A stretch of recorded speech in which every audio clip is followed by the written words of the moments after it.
안녕하세요. 이국섭의 작은 도서관입니다. 오늘은 시사 이슈 사항으로서 우리에게는 과연 정신적 지도자가 존재하는가 라는 주제를 가지고 말해볼까 합니다. 우리 주변은 과거에도 많은 갈등이 있었고 또 현재에도 많은 갈등이 있는 그런 상황입니다. 또 다가올 미래도 역시 갈등은 여전히 존재할 것입니다.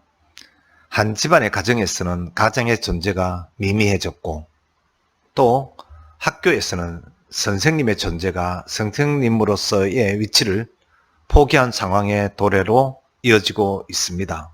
또 직장에서는 선배의 가르침과 배려는 없어지고 그저 먹고 사는 기능에 단순한 직장인 관계로만 격화되어 기계적인 관계로 전락하였고 또 사회에서는 NGO라는 단체조차도 자신들만의 안위와 영달만을 위한 일탈이 난무하는 그런 지경입니다. 갈등이란 것은 개인이나 집단 사이에서 목표나 또 이해관계가 달라 서로 적대시하거나 불화를 일으키는 상태를 말하는 것입니다. 또한 마음속에서 두 가지 이상의 욕구 등이 동시에 일어나 갈피를 못 잡고 괴로워하는 상태를 말하기도 합니다. 통상은 부정적인 의미를 내포하고 있는 그런 말입니다. 그러나 갈등은 사회 발전에 있어 필수 불가결한 것으로도 볼 수 있습니다. 그 이유는 갈등을 해결하는 과정을 통해 우리는 진통을 겪으면서 더욱 건강한 사회로 진화할 수 있는 순기능적인 역할도 있기 때문일 것입니다. 이러한 의미를 함축하고 있는 갈등이라는 요소는 아마도 거의 대부분은 우리 스스로가 만들어내고 있기에 우리가 이를 해결하기 위한 지혜는 늘 필요한 그런 영역입니다. 갈등의 대부분을 이루고 있는 국가 간의 갈등이라든가 또 인종 간의 갈등, 또 종교 간의 갈등, 또 이념 간의 갈등 또는 작게는 가족 간의 갈등, 또 이 모두가 원천은 각자가 갖고 있는 정체성에 대한 다름을 지나치게 강조하는 것으로부터 출발을 합니다.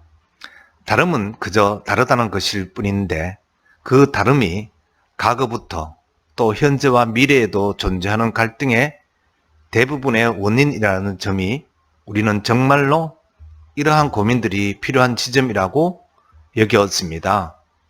다름이 곧 차이를 나타내고 또 그 차이를 보다 공고히 하기 위하여 충돌이 일어나는 양상을 극복하는 지혜를 우리는 어디에서 찾아보아야 할까요? 갈등으로 인한 충돌이 가장 극명한 지점은 아마도 종교가 아닐까 싶습니다.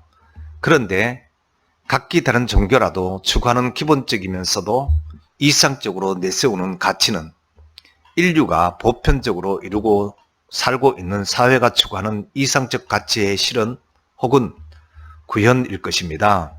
즉 공동체적인 사회가 추구하는 이상인 행복의 추구라든가 또 사랑의 추구, 배려의 추구일 것입니다. 그럼에도 불구하고 갈등은 사회적 욕구를 기반으로 서로 다른 상대방과의 커뮤니케이션이라든가 또 정서, 그리고 가치, 또 역사, 구조 등으로 인하여 충돌을 일으키고 있음을 우리는 알 것입니다. 아마도 이러한 종교적 갈등 말고도 인종적 갈등이라든가 또 국가적 갈등, 또 이념적 갈등이 어쩔 수 없이 존재하는 영역이 그렇다면 그 갈등의 골을 푸는 지혜를 우리는 통상 경험이 많고 또 그러한 어른이라든가 아니면 해안을 가지고 있는 지도자의 가르침에 의존하는 것도 좋은 하나의 방안일 것입니다. 최근에 우리나라는 국가 내에서 일어나는 갈등들이 너무도 많이 분출되고 있는 것 같습니다. 참으로 안타까운 그런 상황입니다. 특히나 정치적인 이념의 문제에 대해서는 사실에 근거하여 옳고 그름을 판단하는 것은 아주 뒷전이고 자신들이 보고 싶고 또 알고 싶고 듣고 싶은 방향에서만 자신들이 속한 진영의 논리에서만 매몰된 그런 느낌이 듭니다. 우수마발의 지식인이건 또 노동자이건 간에 사색의 깊이와는 전혀 무관하게 매몰된 상태로 보인다는 점이 우려가 되는 그런 지점입니다. 제 생각으로는 그 이면에는 아마도 우리 모두가 존경하고 믿고 또 따르는 그리고 의지하는 정신적인 지도자의 부재가 그 원인이 아닐까 생각해 봅니다. 우리 사회에는 언제부터인지는 몰라도 신망을 받는 어른의 부재가 너무도 크게 느껴지는 요즘 상황입니다. 과거에 내 탓이오라는 한마디 말로 우리 모두에게 스스로를 되돌아보는 성찰을 말씀하신 고 김수환 추기경이 그리운 이유가 이 작은 대답이 아닐까 싶습니다.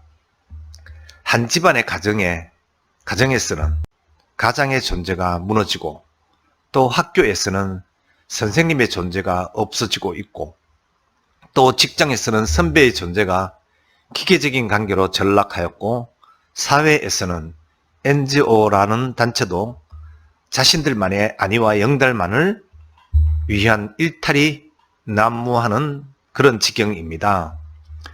우리의 지난 역사 속에서 많은 어려움이 있었지만 아마도 가장 어려운 시기는 일제강점기일 것입니다. 그 어려운 시기에도 우리 국민들에게는 이승만 박사라든가 또 김구 선생님, 또 도산 안창호 선생님, 그리고 조만식 선생님 등과 같은 믿고 의지할 지도자들이 있었습니다.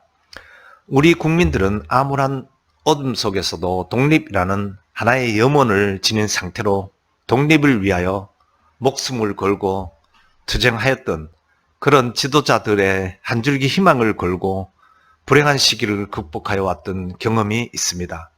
그런데 어느 순간부터 우리에게는 갈등의 골이 깊어져도 그 골 속을 빠져나오게 도움을 주는 지도자가 없는 지경에 다다랐습니다. 과거에 일제강점기에 암울한 시기도 빠져나왔고 또 보릿고개를 겪을 수밖에 없던 경제적인 어려움도 어느 정도 벗어난 우리들이 서로 간의 이념의 진영 속에서 갈등이라는 수심을 갖고 살아가는 작금의 시대에 현재의 갈등은 물론 미래에 대하여 희망을 걸만한 그런 지도자가 없음이 정말로 답답한 현실 상황입니다. 지도자는 사회적 특권을 지닌 사람이 아니라 사회적 갈등에 대한 해결의 실마리를 창조하는 그런 사람입니다.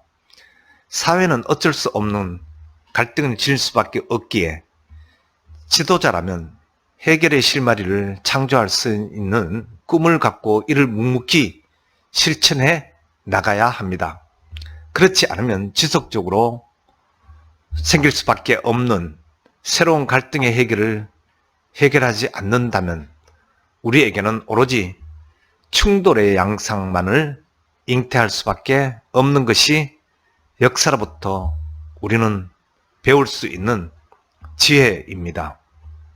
그런 연유로 갈등의 해결이라는 실마리를 창조할 수 있는 지도자 혹은 그 길을 제시해주는 안내자 역할의 또 다른 해안을 지닌 정신적인 지도자가 필요합니다.